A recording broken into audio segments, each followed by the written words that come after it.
And I just want to remind everybody on the proportions that we're talking about, because I think a lot of people make the mistake in thinking that China is the largest creditor to Africa, which is not true, or they think that China is the largest creditor to Kenya. Also not true. Kenya borrows more than 50% from its own people. So domestic borrowing accounts for about 50%. Chinese debt, now that it's down to 3.5 billion, is probably somewhere in the 5 to 6% of the total debt that Kenya owes. And this is why the debt trap arguments were specious in Kenya specifically, simply because at the height they were at maybe 6 to 7% of the total debt portfolio, and they borrow significantly more from multilateral development banks and The from IMF, their the own World Bank, and people, all of that. Yeah. IMF. And then let's not forget the euro bonds. They have quite a bit of bond holdings as well. So the Chinese were always a relatively small. Kenya actually does not borrow that much bilaterally.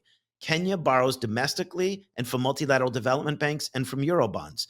China's bilateral credit to Kenya is actually the exception. And if you look at the next two or three bilateral creditors to Kenya, it's Japan, France, and I think Germany, all very, very, very small. This is the debate and the narrative of China's debt into Africa. The measurement, the criteria, the measurement criteria they use when they talk about China's debt in Africa. We've seen that for the last 4 or 5 years.